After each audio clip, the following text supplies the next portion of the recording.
It has been 10 years since I was forcibly bound by the system to enter the novel world and complete missions. Finally, I've been granted a chance to leave this world. Before I go, the system has given me 3 days, and during these 3 days, somehow, Laura and I have managed to get along peacefully. She asked me to move out of the house. I packed up and left immediately. She wanted to give Colin a piece of land worth 500 million yuan. I didn't hesitate to agree. Later, I even made a will, leaving everything I owned to my best friend. My friend questioned me about it. Laura looked utterly shocked. You made a will? For what reason? Because I'm going to die. Main text. See this? It's the land Laura transferred to me. I bet you didn't know about that. Huh?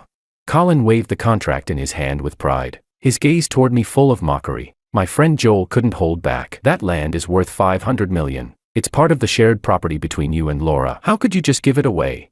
But before his words faded, the people around us burst into derisive laughter. Shared property? Please. He only got that money because he married Laura. You don't seriously think he has a claim to it, do you? Exactly. Everyone knows Laura's in love with Colin. This live-in husband is just a joke, still dreaming of Laura's fortune. Their words were harsh, cutting. Joel wanted to argue, but I grabbed his arm. Come on, let's go have a drink. I stopped him from saying more and walked away with him. Mocking voices followed us, but I didn't even flinch. What's wrong with you? Where's your pride? Joel demanded angrily. I shook my head. It was never really mine. I don't have the right to decide what to do with it. But that wasn't the truth. That piece of land was a gift from Laura a long time ago. I never accepted it, and she said she'd keep it for me. I didn't think much of it then. Now, it all makes things easier. I know she's always felt guilty toward Colin for not marrying him, so she's been trying every possible way to make it up to him. In the past, I would have confronted her, asking, why would you give something meant for me to someone else? Do I mean that little to you? But now, it's different. I'm about to leave this place and go home. None of this has anything to do with me anymore. I'm almost free. So when Laura brought it up, I nodded without hesitation. Sure, I know you must feel uncomfortable, but this land means a lot to Colin. You should be mature about. Wait, what did you say? I can still remember the surprise on her face. I chuckled softly. I said, sure. She looked stunned, but I had already lain down, ready to sleep. Since she's fallen for another man and thinks I could never measure up to Colin, then I won't compete anymore. I don't even want her, so why would I care about the land? Colin flaunted it in front of me just to provoke me, to make me question Laura, to stir up chaos so she'd hate me even more. That way, he could swoop in to comfort the furious Laura, letting everyone see how special he was. So everyone would believe that he, not me, was the one truly meant for her. And when Laura heard about what happened, she didn't scold him for showing off. Instead, she rushed over to back him up. By doing that, she tore off the last shred of dignity I had left as her husband, and crushed it under her heel. My friend was so furious that he almost charged forward to hit someone, but I quietly began packing up my things instead. Everything I had ever used or owned, I planned to get rid of. None of it could be taken back with me, and leaving it behind would only become a burden. Better to deal with it early. Just thinking about my parents and my adorable little sister waiting for me back home made me want to sprout wings and fly there right away. Thankfully, all of this would soon be over. Laura and I hadn't had a meal together in 3 years. Today, surprisingly, she sent someone to pick me up and invited me to dinner. But the moment I arrived, she couldn't wait to pull out a pendant.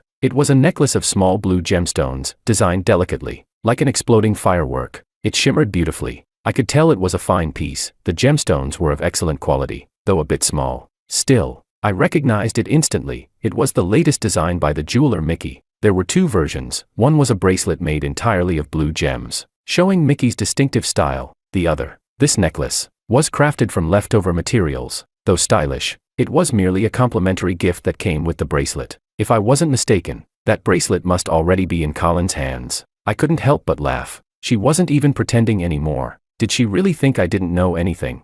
Perhaps she forgot. Mickey is my friend. I laughed out of sheer disbelief, but she mistook it for joy and gently placed the necklace around my neck. I didn't resist, and her smile grew even brighter. Oscar, I came today because I wanted to discuss something with you. Her eyes were fixed on me, sparkling with intensity. I frowned slightly but said nothing. She went on, could you move out for a while? Colin's parents are coming to visit. When she said that, I suddenly remembered. Colin had lied to his parents, telling them he was already married. Only later did he admit the truth to Laura, and instead of getting angry, she agreed to help him continue the lie. Of course she did. It fulfilled her wish of being married to Colin, even if only through deception. In the past, I would have been furious, but now that I'm about to leave, I don't even want this woman anymore, so why would I care about moving out? Looking into her slightly guilty eyes, I nodded. Sure. When should I move? Laura stared at me in surprise. She hadn't expected me to agree so easily. Oscar, you're not angry? I chuckled and shook my head. See, she knew I'd be angry, yet she still said it anyway. That only proved that my feelings no longer mattered to her. In the past, I'd quarreled with her countless times over things like this, and every time, she'd look at me with those disappointed eyes, as if I'd committed an unforgivable sin. For her, me not refusing was already a good attitude. She could never have imagined that one day, I would agree, completely, calmly, and without resistance. You really agreed? Laura spoke again. Before I could answer, Colin rushed in, looking both anxious and excited. Oscar, thank you so much. I really didn't expect my parents to come all of a sudden. He looked at me with what seemed like gratitude, but Laura's gaze never left him, her eyes soft, her smile tender, as though he were her entire world. She didn't even spare me half a glance. I told you to wait for me outside, didn't I? She said, her tone light, almost teasing. Colin scratched his head with a shy grin. I just thought, it's been so long since I've seen Oscar. I wanted to come say hi, and besides, this request is a bit much. If you two started arguing, I'd be here to protect you right away. As he spoke, he reached for Laura's hand. The two of them looked deeply into each other's eyes, oblivious to everything around them. Laura leaned into his embrace, obedient and gentle. Don't worry about me. How could I not? Colin wrapped his arms around her protectively, but when his eyes met mine, they were filled with smugness and mockery. He had come here on purpose, to show me how affectionate they were, to remind me that I was nothing but an outsider now. He wanted to provoke me, to make me argue with Laura again, to push her even farther away. I almost laughed out loud. He didn't need to bother. I was already letting her go, because I wanted nothing from this world anymore. When I first arrived here, my only mission was to become Laura's husband, to prevent her from ending up with Colin. At the time, I didn't understand why the system specifically targeted him, but now, I do. Colin is the kind of man who will use any means necessary to get what he wants. I once saw him slip something of his own into someone else's bag, only to accuse them of stealing. If that person hadn't insisted on calling the police, Colin would have smoothed things over and walked away clean. Anyone weaker would have been crushed under his false accusations, branded a thief for life. If someone like him were to gain money and power by being with this world's heroine, he'd turn everything upside down. The whole world would be destroyed. It took me years, and no small amount of effort, to finally marry Laura. Her identity is special, so she couldn't just marry or divorce freely. Her marriage had to remain stable, or her company would suffer. Her grandfather liked me too, so he would never have allowed her to divorce. But the most important thing was that, when Laura and I got married, she truly loved me. She even stood in front of the media and declared that she would never divorce, that I was the only one for her in this lifetime. Back then, I thought I'd found something real. I thought I was the happiest man in the world. So when the system told me my mission was complete, I didn't leave right away. I chose to stay. I never expected that two people who once loved each other so deeply could grow to hate the sight of one another. It all happened so quickly, before I even realized it. Her eyes were already filled with Colin, and I had become nothing but the unwanted extra in their story. Pulling myself out of my thoughts, I packed my belongings and checked into a hotel. I wasn't planning to stay long anyway, no need to rent another place. I threw away the things I didn't need, and donated all the valuable ones to an auction. After they were sold, the proceeds would be donated to people in need. I had just lain down when my phone rang. It was Laura. Her voice sounded hesitant, as though she couldn't decide whether to speak. If it's nothing urgent, I'm going to sleep, I said calmly. I just wanted to spend this last day in peace, and then disappear quietly. But apparently, my tone didn't sit well with her. Her voice grew cold. Oscar, what kind of attitude is that? You're just a live-in husband. Do you even understand your place? Her words stabbed straight into my chest. I wanted to marry her, but she'd said her family needed an heir. So I agreed to become the live-in husband. Back then, I thought, as long as I can marry her, that's enough. But now, somehow, I'd become the ungrateful one. Of course I understand, I replied, forcing my voice to stay steady. What exactly do you want me to do? Sensing that she had the upper hand, Laura spoke sharply, as if issuing an order. In that case, come over and be a housekeeper for a few days. When Colin's parents leave, then you can rest. For a moment, my head went blank. I'd imagined many reasons she might call me, but never this. She wanted me to serve Colin's parents. Laura, do you even hear yourself right now? I clenched my teeth, forcing the words out, but she only let out a cold laugh. What's wrong? Will working as a housekeeper kill you? Fine, I'll pay you 200,000 yuan. Is that enough? No. Then 500,000. It's only for 2 days. Don't push your luck. Her tone turned sharp, like a knife, clean and merciless, and my heart felt like it was being carved open by a dull, rusted blade, tearing, scraping. until all that was left was pain. Forget it, I said hoarsely. I'll go. So I returned to the villa, not as a husband, but as a servant. Once I'd finished tidying up the last of my things, I quietly took my place beside the dining table, standing there as Laura and Colin's family enjoyed their meal. Today was the day I would leave this world. I just wanted to get through it quietly, then return to my family, to my real home. I told myself, this was all just a dream. I took a deep breath, forcing my emotions down. Then, smack! A burning pain spread across my cheek. Instinctively, I raised a hand to my face, staring in disbelief at the old woman before me. It was Colin's mother. Her expression was one of pure disgust. So this is the standard of housekeepers in big cities. There's a hair in my soup. I glanced at her bowl. Indeed, there was a hair floating in it, but it wasn't mine. My hair was straight and black. This one was light brown and curly. It was Colin's. Just as I was about to speak, Laura's voice cut through the air. How can you mess up something so simple? You even let hair fall into the soup. Colin followed up right away, his tone full of false righteousness. I know you think I'm not good enough for Laura. If you've got a problem, take it out on me, but how dare you disgust my parents like this? They don't visit often. How could you? Laura's anger boiled over. I really thought you'd improved lately, but clearly, you're still the same. Apologize. Her eyes locked on me, overflowing with disappointment. I couldn't help but laugh, bitterly, helplessly. From the start until now, did you even look at the hair? Do you even know what happened before you judge me? She froze for a moment, then her tone sharpened like a blade. So now you're trying to blame me? That's your attitude? Have I been too lenient with you all this time? Is that why you've become so arrogant? How dare you talk back at a moment like this? You've truly disappointed me, Oscar. Laura's expression was cold, distant. Go take your punishment yourself. At her house, even servants had to follow strict family rules. Mistakes meant punishment. And at this moment, she looked at me with nothing but disgust. My heart clenched painfully. So you really do see me as just a servant now? But tell me, Laura, who should really be the disappointed one here?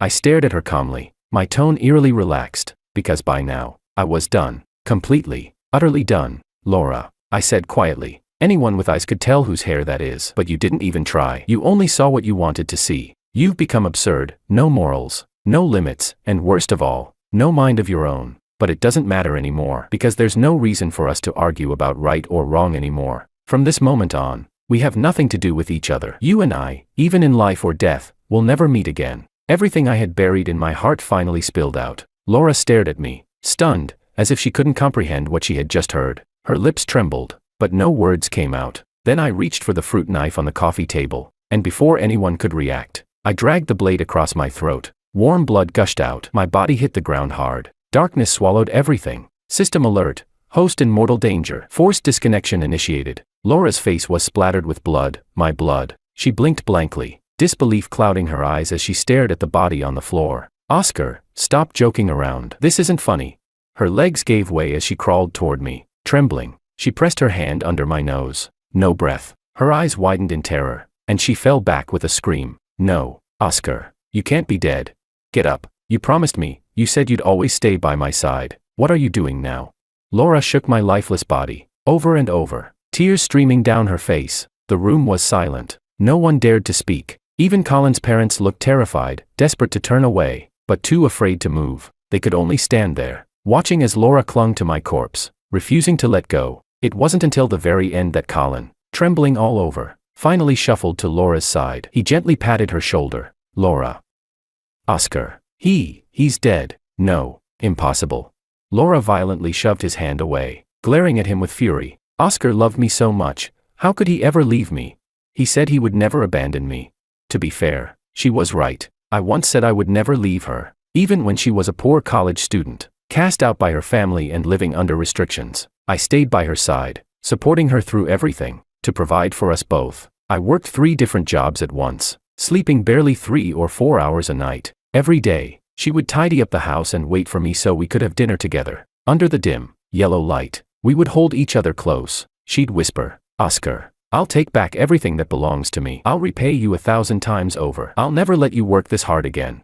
Though exhaustion burned through me, every muscle aching and screaming, I still smiled, pulling her into my arms. My Laura is so capable, you'll definitely make it happen. I was the one who walked beside her for 12 long years. In those 12 years, we fell, we fought, we struggled, and finally, we rose to the top together, and our love only grew stronger, unbreakable. But now, I lie in her arms, my blood soaking through her clothes. Memories flood her mind, and her tears fall uncontrollably, rolling down her cheeks and landing softly on my face. Colin, who had just been excited about my death, thinking he could now have Laura all to himself, never imagined that she would lose herself in grief because of me. My daughter-in-law, what are you doing? Colin's mother scolded sharply. You and my son Colin are husband and wife. How could you cling to another man like that? Colin's mother, of course, instinctively believed Laura had betrayed her son, but Laura, still lost in sorrow, slowly lifted her head, and saw Oscar's mother standing there. It's you. This is all your fault. Her eyes were bloodshot as she glared at the older woman. Colin's mother froze, her expression twisting in anger. What nonsense are you spouting? I didn't kill anyone. It was your family that insisted on moving in. You're the one who accused Oscar, over a single hair. And that hair was your son's. Her gaze swept coldly across the few people before her. Colin's mother recoiled, terrified by Laura's blood-stained, feral appearance. Colin's father quickly stepped in front of his wife. Didn't you just side with us earlier? Dad. Colin interrupted sharply, stopping him. You two should go clean up and get some rest first. After a reluctant pause, his parents left. Colin then crouched in front of Laura. Oscar's gone. Let him rest in peace. Colin, Laura's voice was eerily calm. That hair, it was yours, wasn't it? Her eyes locked onto him with a quiet madness that made Colin's heart seize in terror. At the same time, in another world, I clutched my neck and screamed as I jolted upright. Before my eyes was a scene both familiar and strange. I hadn't been back here for over a decade, yet everything was still spotless, immaculate as ever. Even the books on the desk looked exactly the same as they used to. I stared at the mirror in disbelief. I'm back. Didn't I tell you to go to bed early? You stayed up all night again, and now you're screaming like a banshee. My mother walked in, holding a cup of warm milk. With the same gentle familiarity, she set it down on the table. Drink it. I didn't even touch the milk. I rushed forward and threw my arms around her. Mom, I missed you so much. I truly, deeply missed my family. It had been 12 long years, 12 years struggling alone in another world. I had endured endless hardship, only to meet such a tragic end. But now, things were different. I was back where I belonged, back with my family. You little rascal, my mom scolded, smiling. You're all sweaty. Go take a shower, you still have to visit your sister at the hospital. Her voice was so vivid, so real, that I knew this wasn't a dream. My sister had been born with a congenital heart defect. She needed expensive treatment. Fortunately, our family wasn't completely broke. We could still afford her medical bills, but without a matching donor, her condition would eventually become irreversible. Thankfully, I realized that while I'd spent 12 years in that other world, barely a few days had passed here. Using everything I had learned over there, I could make money, lots of it, and find a way to get her the heart she needed. To help my sister recover, I threw myself into stock trading and entrepreneurship, moving with fierce determination. I never forgot to visit her in the hospital from time to time, keeping her company, reminding her she wasn't alone. Within a month, I had started to forget the events of that other world, letting them fade quietly into memory. But I never expected to be pulled back into the system's dimension once again. Why am I here again? I already completed my mission. System, I want to go back. I was about to break down. I didn't want to leave my family, not for some absurd cosmic plot. I just wanted a peaceful, ordinary life. Apologies, host, for disturbing you. Since your departure, Laura has refused to bury you. She sealed your body inside a crystal coffin and stays by your side every single day. The storyline has been disrupted. The entire world is beginning to collapse. Thus, this system has no choice but to summon you back to repair the narrative. Hearing the system's words, I shook my head furiously. I don't want to. I just want to stay quietly with my family. That glittering, chaotic world was never meant for me. More importantly, Laura held far too much power now. If I returned, I would be the prey, and she the hunter. If I refuse to fix the story, does that mean I'll have to stay trapped here forever?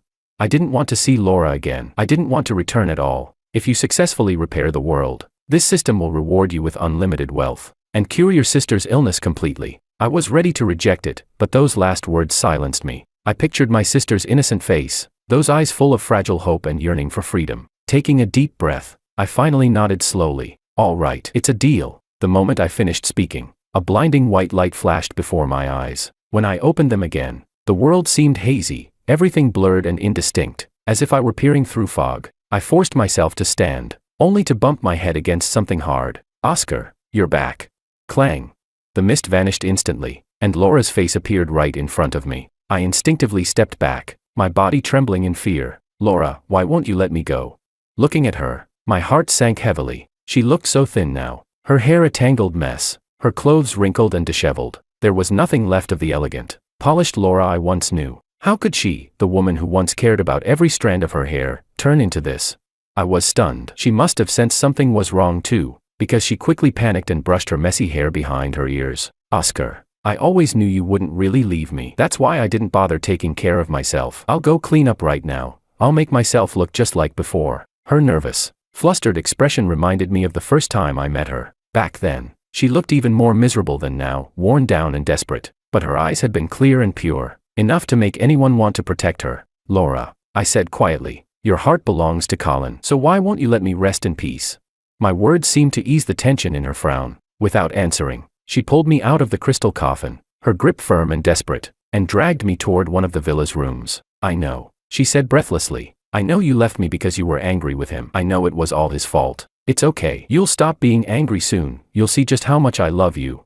Her hand clenched mine so tightly it hurt, as if she feared I'd vanish again at any moment. I couldn't help but let out a bitter laugh. Love? Whatever love we had was long destroyed the moment Colin appeared. Her words sounded absurd now, almost like a cruel joke between the two of them. I pushed open the next door, and my blood ran cold. Colin was inside, locked in a cage. The room was dark, and he was curled up in a corner like a trapped beast. The moment he saw me, he began to shriek, an unearthly sound, and lunged against the bars, desperate to tear through them, to claw my face apart. But Laura simply kicked the cage, and with one sharp clang, he went completely silent. He crouched obediently in the shadows again, but his eyes still burned into me with hatred, and when I looked closer, I froze. His tongue had been cut out. No wonder Colin hadn't said a word earlier. He couldn't. I frowned deeply. Despite everything, I didn't hate him all that much. He had fallen for Laura. It was natural that he'd do whatever it took to get close to her. But it was Laura who had failed to guard her own heart. That was why things had turned out this way. If not for her,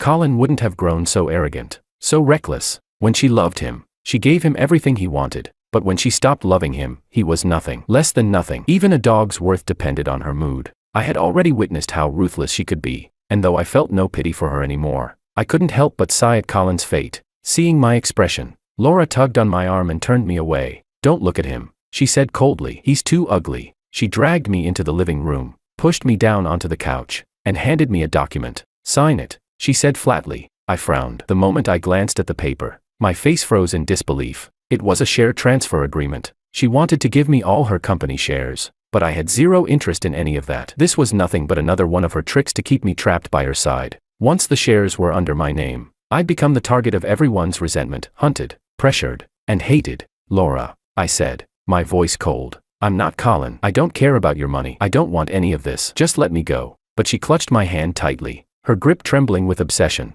Go? Where could you possibly go? Are you planning to leave me again? I won't let you go. We're meant to be together, forever. We'll have children. We'll build a happy family together. No.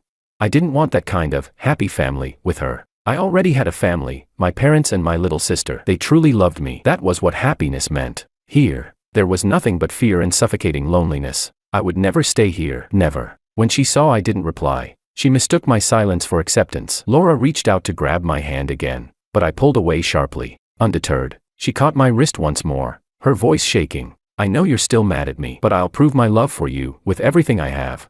I'll give you everything you like, everything you want. Just forgive me, please. Don't be angry with me anymore. Okay. Everything I like.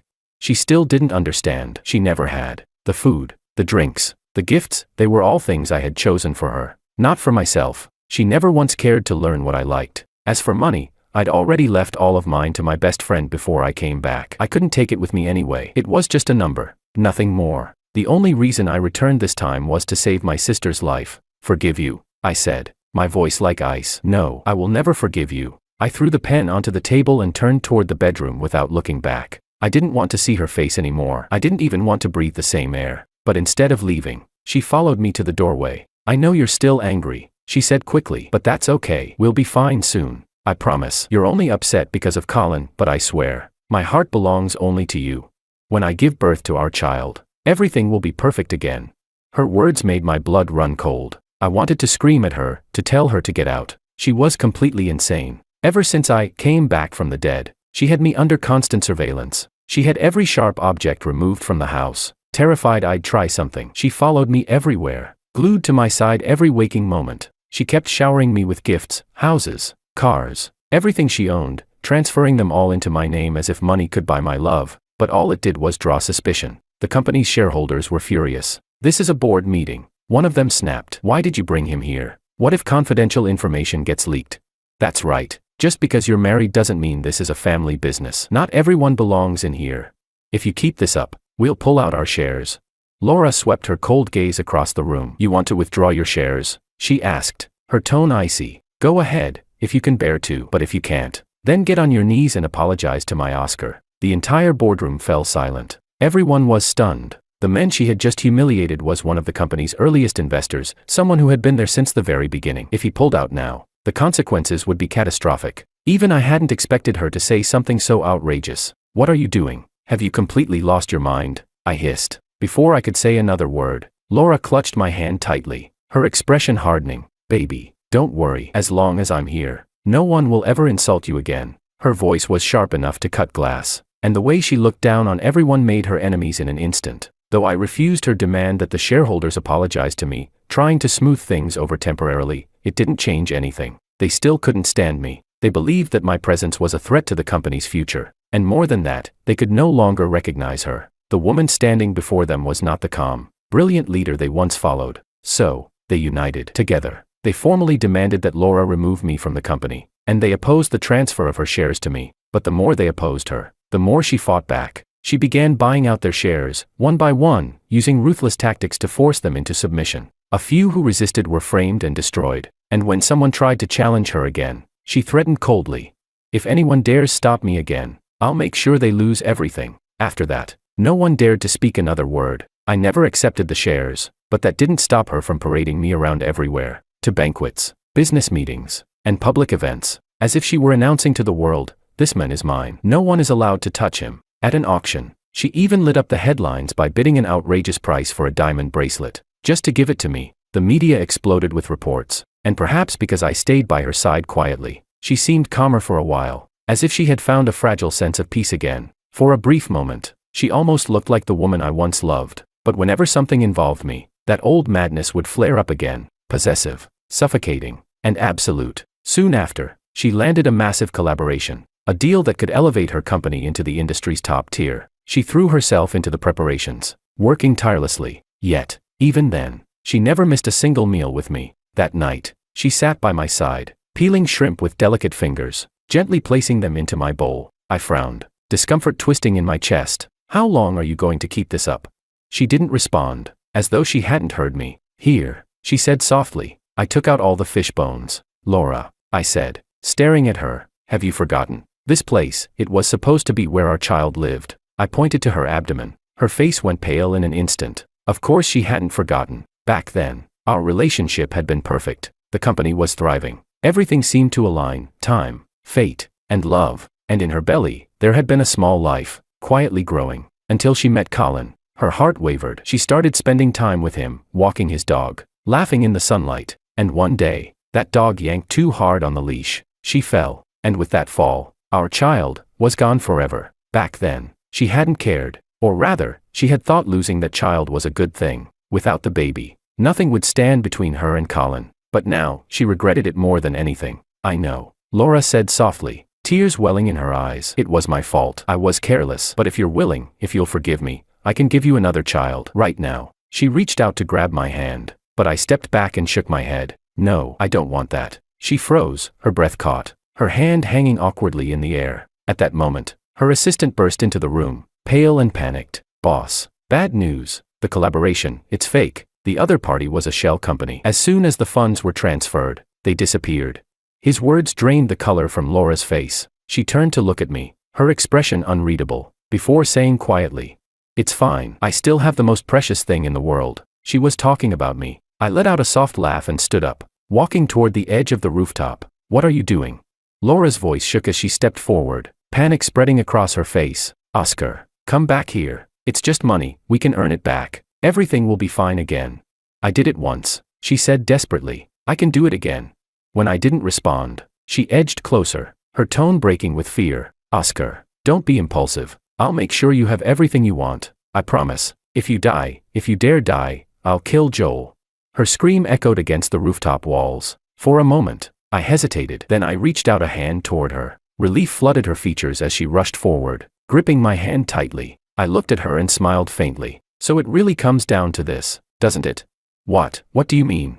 Before she could react, I pulled her sharply toward me, and together, we fell. The world spun violently around us. The wind howled past my ears. In freefall, I let go of her hand. Laura reached for me, fighting against the air, her face twisted in panic, but no matter how she struggled, she could never quite reach me. A sharp pain tore through my body, and then, nothing. Darkness swallowed everything. When I opened my eyes again, a familiar voice spoke softly in my mind. Congratulations, host. Mission complete. Returning to the real world. Rewards have been issued. Please collect them at your convenience. I blinked. Then I heard my mother's voice, warm, trembling, full of concern. How are you feeling now? She asked. I understand you're worried about your sister, but she's already in surgery. What would we do if something happened to you too? Her words confused me for a moment, but she kept talking gently. You can't keep pushing yourself like this. If your sister wakes up and doesn't see you there, she'll be heartbroken. I nodded slowly, realizing what had happened. I had collapsed while taking care of my sister. Tears blurred my vision as I wrapped my arms tightly around my mother. Don't worry, Mom, I whispered. I'm okay now. The surgery was a success. My sister survived. And finally, after all those years of pain, loss, and madness, our family was whole again. We were together, peaceful, happy.